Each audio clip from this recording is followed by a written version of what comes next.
Hello and welcome to this week's Kick Talk Reboot.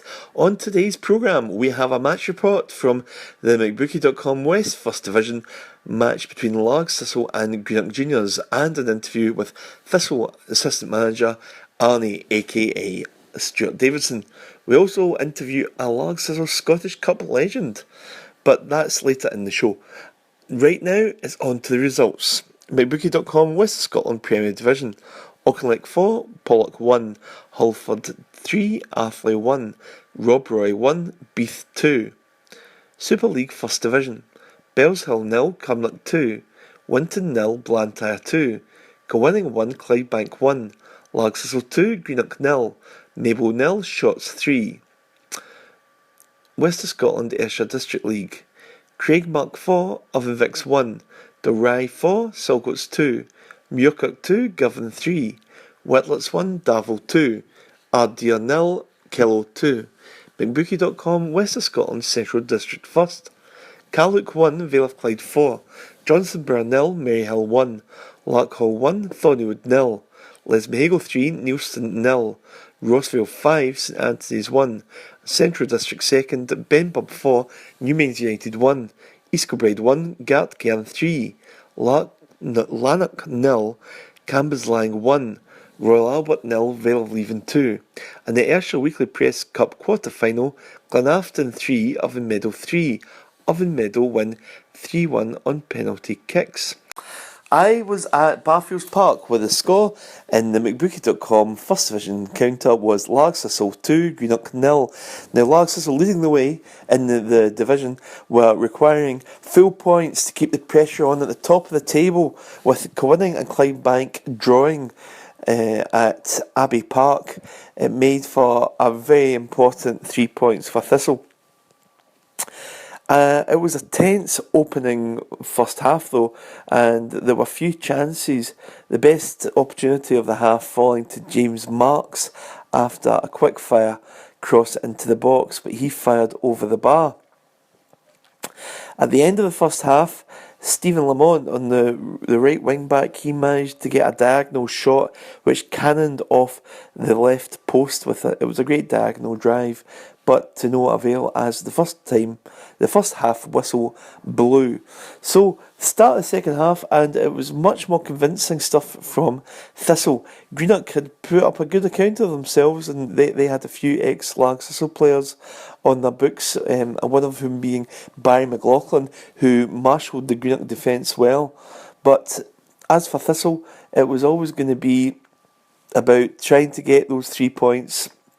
And they got the first goal in 46 minutes, and it was great work from James Marks down the left hand wing, and he managed to force his way into the box, and he managed to make keeper Ryan McWilliams parry the ball into the path of Alan Frizzell, who had the easy job of knocking it into the net. So that was 1-0 to Largs.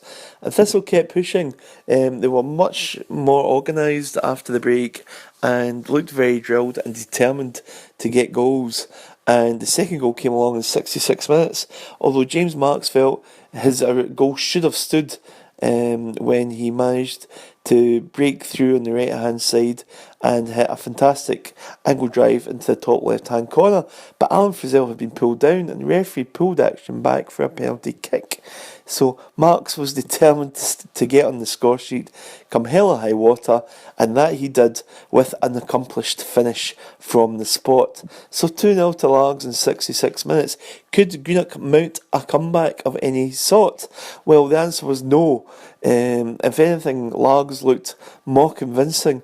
Ryan McWilliams had made an excellent save from Marks just before the opening goal, so Largs were certainly pushing, but there was further chances that went about begging. Marks hit the woodwork, he rocketed a header off the left hand post. Frizzell blazed over the bar from good positioning too, and there were other opportunities for Gary Fleming, and but Largs ended up running out, convincing winners in the end, although like I say, it was a tricky first half with few chances, but Thistle moved up the gears in the second half and could easily have won by more in the end. So final score at Barfields Park, Largs 2, Greenock 0. I'm with Stuart Davison, aka Arnie, after Largs 2-0 victory over Greenock. Tough first half, but you maybe feel it should have been more goals in the end. The first half, Callum, we competed well enough, but I felt as if we didn't show much quality on the ball. We didn't show much composure, and the players know that themselves. But they still competed first half, and because we knew Greenock would come out and want to compete with us and battle us and try their best to get something here. But we knew if we held our ground and just matched them for that, then we could come through it in the end. Half time, spoke to the boys. Without going off our heads or anything, we spoke to them, says they're doing all right, but the quality could get better, and if we do that, then we should go on and win the game, because we always trust in our fitness, because they're a bunch of fit boys that we've got. They worked really hard all season, so we knew that would come through in the end. James Marks played a big part to play in the goals. Yep, Slick. I think Slick's been doing great lately. The last month or so, he's been up there. He's been running the channels. He's been letting defenders know what he's all about, and that's what I said to him about a month ago. Was the defenders should be coming off the park thinking that Slick's a handful. The way he's been known over the past few years when he's played, and I think he's back to doing that for us, so which is great. So obviously he's scored the penalty, and he's had the shot goal for the first one. He's made a good run in behind using his pace and his strength. So the Slick's been great for us. And Frizzell as well, getting on the goal sheet again. Frizz is just on. I says to you the other week that he's good at making an impact, and there he was in the right place at the right time for Slick's shot and putting it in after just coming on the park. So well done to Frizz for that. And Lamont hit the post, and also we had another one off the woodwork in the second half, so there were other chances. There was definitely more chances, and I just wish we would take them and make it a bit easier for us in the touchline, because it can get a bit stressful there, and it could take the heat off us. But we got what we needed in the end. As long as we're making the chances, I don't mind, because eventually we'll get them. And the pleasing thing today was a clean sheet as well, which we've not been great at the second half of the season. First half we had a great record for goals against, but we seem to have fell away a wee bit, so it was good to get a clean sheet, and we want to try and keep that going to the rest of the season. Winning 1, Clydebank 1, what does that mean for Largs? I try to not look into it too much, Callum, because I think we should just concentrate on our games and see where we end up. Obviously it's drop points for they two, which is good, and I hear people talking about it, but I think if you look into it too much, then you just end up disappointed more if you don't win your games. And so I'm just concentrating on Monday night, and the players are as well. And that brings me on to Monday night, the match against Winton. Obviously, we played the game originally, and it was called off after Kieran's injury. Yep. So it's a strange set of circumstances, having to sort of reconfigure, so to speak, against Winton. Yeah, that's it. Obviously, it was unfortunate for Kieran getting that injury. It's kept him out the rest of the season. So obviously, it was a big concern over Kieran that night, and obviously we're losing light, so the referee says he could maybe skip half time, just move on to the second half, but it didn't suit all parties, so we had to move on. So now we just need to go on with it and go again and hopefully get the 3 points. Yeah, absolutely. And let's say, I mean, Winton have had a few ups and downs this past week, so it will be a tough week.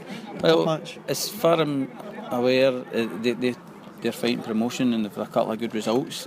Fighting relegation, they've got a couple of good results, and they've got a chance of staying up. So it's going to be a right tough match, because they've got a couple of good results. For Sandy's went there as well. He's done really well with them.